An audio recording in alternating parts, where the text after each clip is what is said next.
We have a hurricane in the Gulf right now.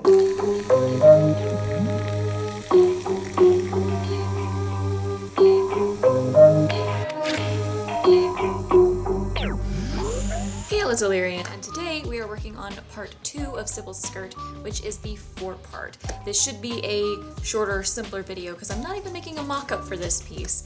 The forepart is essentially a decorative apron. It will tie on to the ribbon loops that we put onto the underskirt, the petticoat, and then there will be one more ribbon that ties around the waist, just like an apron tie. Since it is so simple, and I've already gone through some of the process for the forepart in making the front section of the underskirt, we're not going to bother with a mock-up. It's a very simple triangular piece. We are cutting 2 layers for this, one decorative fabric and one simple plain cotton. Unfortunately, I just checked my cotton, and both the gray cotton that I got for the petticoat and the solid black cotton that I had in my stash are too small of cuts for this, and we're at a point in the garb where I would really rather not have to. If I had enough black cotton in big swatches, I could probably get away with piecing. I'm not sure I can get away with piecing out of one single color. So tomorrow I'm gonna go get a fresh cut of black, solid, plain woven cotton to make up the back lining section of this, but I am gonna go ahead and lay out and cut the front decorative side. And I'm excited because you guys finally get to see some of the really pretty fabric that I've had stashed away for this project for so long.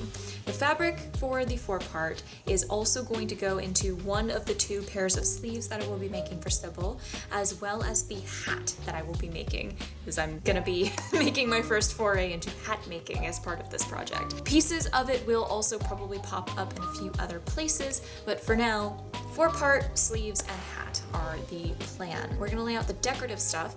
I've already found whereabouts I want the center to be. One of the interesting aspects of this project is because of the pattern of some of these materials, I actually need to pay a bit closer attention to where I'm placing the pattern piece so I can try to get the most attractive piece of the design centered, because that is something that they definitely would have paid attention to in this time. So let's lay out the damask fabric that I have for the forepart, and we will fold it and place the pattern piece and get at least the front part cut, and I'll go measure out and cut the ribbon for the ties and the waistband at the very least, just so that we have some work done today, and then tomorrow we'll go get the cotton and I'll finish stitching up the forepart tomorrow, and you should have a video in just a couple days.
Actually have enough of the gray linen to pull some piecing and make up the lining, so I am going to go ahead and do that instead of going and buying a fresh cut of cotton, just to make use of as much of what I already have as possible and save some money on this. That said, we have a hurricane in the Gulf right now. I think it's a tropical storm right now, Tropical Storm Francine. It's expected to hit Category 1 before it makes landfall. People are saying it could very easily hit Category 2 or higher because the Gulf waters are at record high right now. Because we have a hurricane coming in, it is supposed to make landfall on Wednesday. Today is Monday. Mom and I just went to the grocery store to stock up on as much as we can. Tomorrow we are going to get 2 bags of ice just to be prepared. And I'm going to do as much as I can with the sewing machine and the computer over the next 2 days, just in case we lose power. If this video has arrived late, you know why.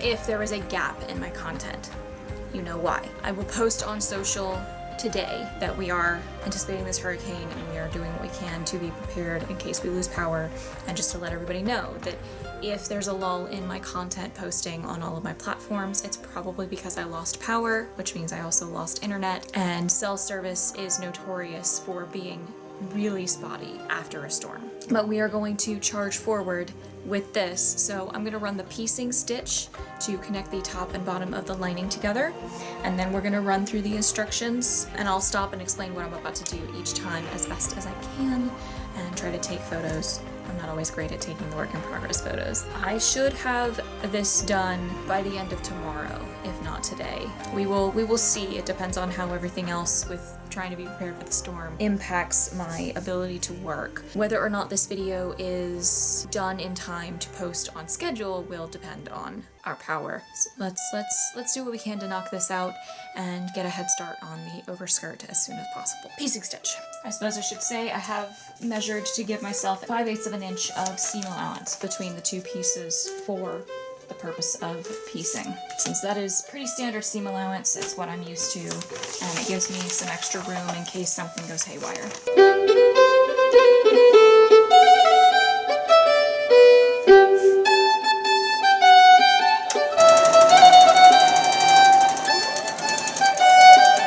Remember, friends, piecing is period. I'm gonna go press this really quick, and then we will lay it wrong sides together, so the nice side of the seam with the front piece, stitch it up. Well, I actually gotta prep the ribbon ties first. I will measure down along this piece to place the ties at the same distances where the loops are for the other piece. Pin those in place and put the front face down over it. The idea is to catch them in the seam as much as possible. That is the plan. Let's go press this, and then we will attach some ties and the front.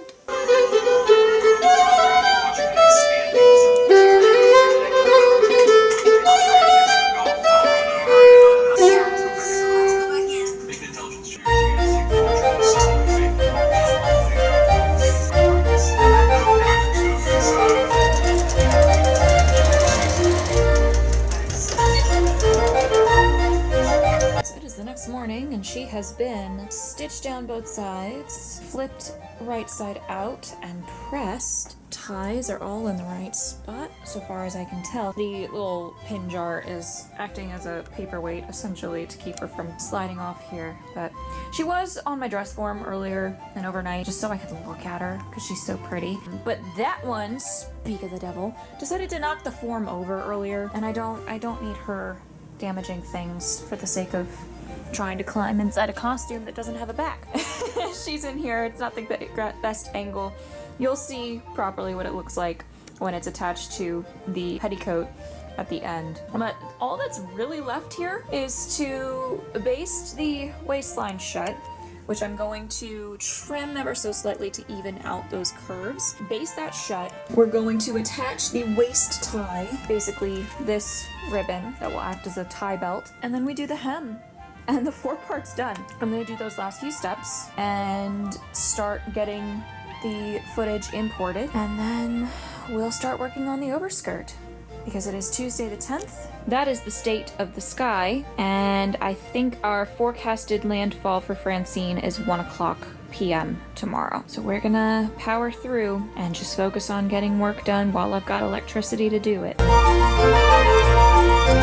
On further reading of the instructions, it does actually recommend not to hem the forepart until the overskirt is made, because they want you to make sure that the hemline of the forepart matches the hemline of the overskirt in the front. I am actually going to heed this advice. So the glamour shots of the forepart will be done with it unhemmed. To you, especially since this is a small piece, it probably won't look that different between unhemmed and hemmed, especially because the overskirt I will be hemming so that it just brushes the ground. That is the plan. So we're just gonna worry about finishing the waist. I've already trimmed it, so now we are going to baste the two layers together inside of the seam line. So the seam is at 5/8. I'm opting to go no more than ½ an inch down with the basting stitch. It is also just a basting stitch. But the plan from there is to take this ribbon that I'll be using as a waist tie, find the center of it and the center of the forepart waist, pin the ribbon down with the, with the lower edge at the seam line, stitch it down, flip it over to the other side, and then stitch it down again very, very close to the fold. That way it closes off that waistline, it puts the waist ribbon on the inside, and just finishes everything off really nicely up there. So yeah, that's the plan. So let's do the basting stitch. So now I'm lining the center of the ribbon up with the center of the forepart, and I'm gonna go find a ruler or a tape measure so that I can put this up so that the edge is 5/8 of an inch down from the top. I need a ruler. Aha, hem gauge. Found a hem gauge. And it's already marked at 5/8. Perfect. There you go, now you can see a little bit better. Zoom out too here. That seems to be the answer right there. Here, we're gonna mark with a pen. There's the center, and right at that spot is the 5/8. There you can kind of see how I've marked. This pin here is marking the vertical center, and this horizontal pin is marking the 5/8 seam line. Now, I'm folding it in half with the ends lined up and pressing very firmly with my fingers to create the crease at the center. And I will line that crease up with the vertical pin, with the bottom edge at the horizontal pin. Take a fresh pin and pin through both like so. I am going to curve the ribbon with the top of the forepart, so I'll add a couple more marking pins here. One interesting thing is printed on, the like painted on silver does not like getting stuck through with pins, so that has been an adjustment. More pin here. I know my left hand is kind of in the way with the camera being where it is. There's a pin there. And we'll take one more on the bottom up there and pin that. So now we will stitch. Oh, you want me to go under it? Okay, so I've done this wrong. The ribbon's supposed to be under the seam line, not over it. My bad. That's okay. We just need to take these 3 pins out. Let's try this again. So we're gonna line this up here. No, that's right. I had it right the first time. The picture doesn't go. This is why I keep getting frustrated with these patterns, okay? It says in the text, here, I'll show you. Cut a length of 1 inch wide twill tape equaling waist measurement plus 36 inches, mark center point of tape and center point of upper edge of forepart. Matching center points, pin tape to upper edge of forepart, having lower edge of tape at seam line of forepart, which is how I pinned it the first time. Stitch close to edge.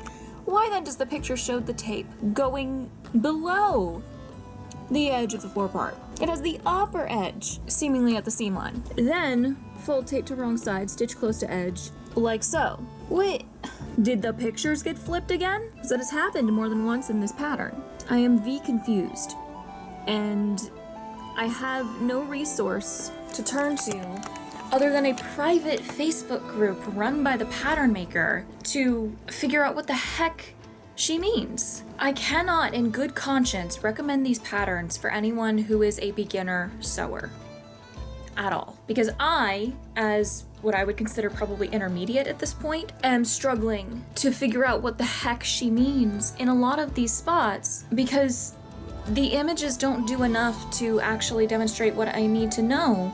Because in many cases, they're not in the right spot and lined up with the correct step. So I don't know if the pictures are flipped. I don't know if the text is wrong because there have been disparities in the text before. I am going to repin this the way I originally had it, stitch as close to the lower edge. See, and see when it says stitch close to edge, do you mean the edge of the waist tie or the edge of the forepart? What am I supposed to do here? And there's no information. Like, I'm assuming 5/8 is the intended seam line because it states elsewhere in basically all of the patterns that 5/8 is the seam allowance unless otherwise indicated. It doesn't indicate a different amount, so I assume 5/8 is what I need. I'm just very confused. I think what is intended here, based on the picture, what would be on the front, the upper edge of the ribbon, should be at the seam line and then stitched down. and then the whole ribbon is supposed to be folded over the top of the forepart and then stitched down again on the other side at the waist, like at the edge of the waist tie. It's the edge of the waist tie that you're supposed to follow. So I'm gonna leave it pinned the way that I have it. I'm putting my stitch length back down to where it normally is and attempt what I think is intended and is not at all properly indicated by the combination of images and text. We're gonna try this and see how it looks. And if I hate it, we will try something else. I'm a little tired of her having you use 1 inch wide ribbon to enclose a raw waist edge as a waistband, but I digress. Let's attempt this.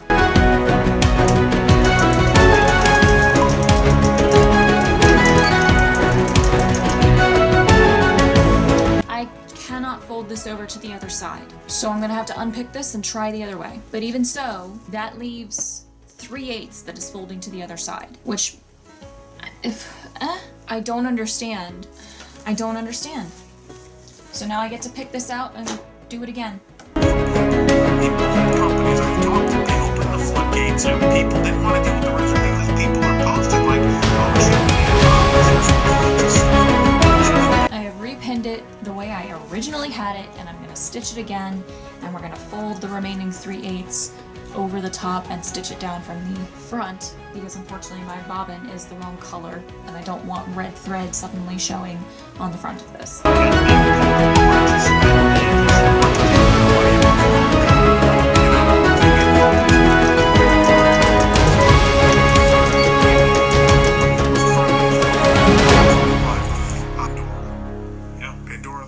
I have folded the ribbon over to meet the stitch line that I made on the front from the back, and actually I've done this incorrectly because I forgot that I need to stitch from the front in order to not... Actually, I'm gonna switch to a black bobbin for the sake of doing this from the back so I can see what I'm doing.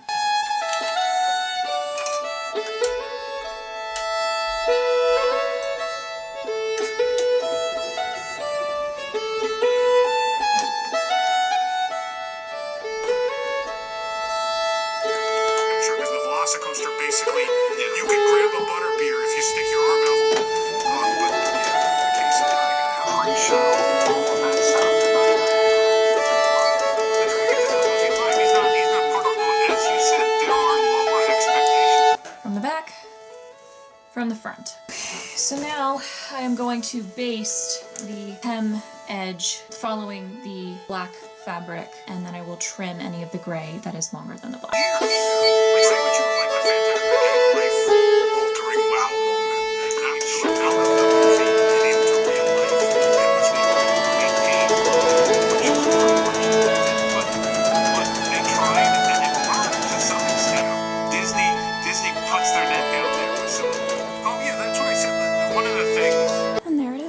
Draped on the form, obviously without all of the undergarments. We will get that put together as soon as possible onto Sybil so that you can see the final result. But I'm pretty happy with this in spite of my frustration over the instructions for what is just a simple waist tie. But here we are. So yeah, we will get Sybil to give her final thoughts and get started on the overskirt.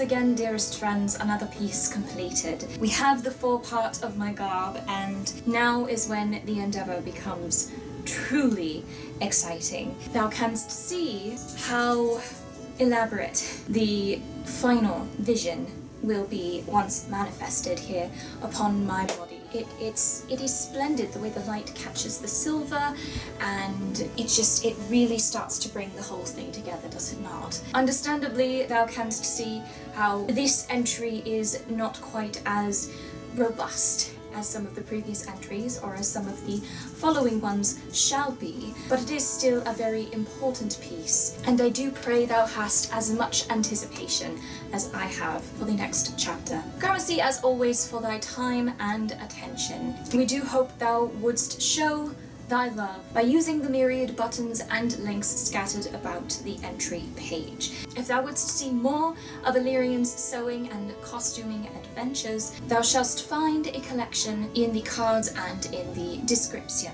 We do also pray thou wouldst subscribe to be sure our couriers never forget to update you with our latest entries. If one wisheth to follow Alirien's adventures elsewhere outside of the Tube of Thou may find a tree of links also in the description. We once again offer our greatest thanks to Alirien's coven of patrons, who continue to be her biggest supporters. And if thou, dearest viewer, wouldst join their ranks, again, check that tree of links in the description for her Patreon, which begins at $1 per month. Gramercy, once again, do keep an eye peeled for our couriers to bring word of mine overskirt, as well as more game-playing exploits, and we shall see thee all again soon. Anon, friends, and keep aiming our loves. 'Tis quite shiny, is it not? I am quite pleased. Many, many thanks to thee for getting this far. Aye, 'tis perfect. Greater than I could